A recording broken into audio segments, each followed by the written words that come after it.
সদ্য সাবেক অন্তর্বর্তী সরকারের আইন উপদেষ্টা ডক্টর আসিফ নজরুল সহজ ভাষায় মহানবী হযরত মুহাম্মদ সাল্লাল্লাহু আলাইহি সাল্লামের জীবনী লেখার পরিকল্পনা হাতে নিয়েছেন। শনিবার নিজের ভেরিফাইড ফেসবুক পেজে দেয়া এক পোস্টে তিনি একথা জানান।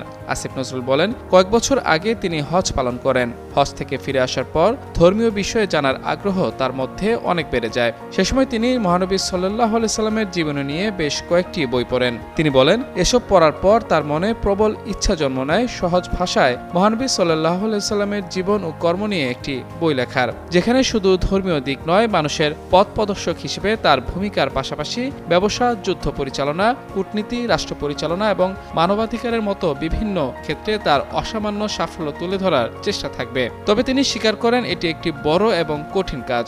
তবু তিনি সাহস করে এ বিষয়ে প্রস্তুতি নেওয়া শুরু করেছিলেন। আসিফ নজরুল জানান, এর মধ্যেই দেশের সরকার পরিবর্তনের ঘটনা ঘটে এবং তার ব্যক্তিগত জীবনেও বড় পরিবর্তন আসে। ফলে লেখালেখি নিয়ে ভাবার মতো সময় তিনি পাননি। তবে বর্তমানে তিনি স্বাভাবিক জীবনে ফিরে এসেছেন উল্লেখ করে আসিফ নজরুল জানান, এখন কাজটি তিনি করতে চান। এর আগে বিশ্ব নবীকে নিয়ে সিরাত রচনা লেখা শুরু করেছিলেন দেশের জনপ্রিয় লেখক হুমায়ুন আহমেদ।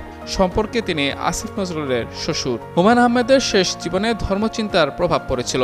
কলম জাদুঘরের শেষ লেখা ছিল নবীজি। সিরাত বিষয়ক রচনা নবীজি লিখতে লিখতে ইহলোক ত্যাগ করেন তিনি। 2012 সালের দিকের ঘটনা। হুমায়ুন আহমেদ নবীজির জীবনী লেখা শুরু করেই হঠাৎ লেখা বন্ধ করে দেন। তার খেয়াল হলো, যাকে নিয়ে লিখব তাকে স্বপ্ন অনেকেই দেখেছেন, আমিও দেখতে চাই, কিন্তু তার সেই স্বপ্ন পূরণ হয়েছিল কিনা তা জানা যায়নি।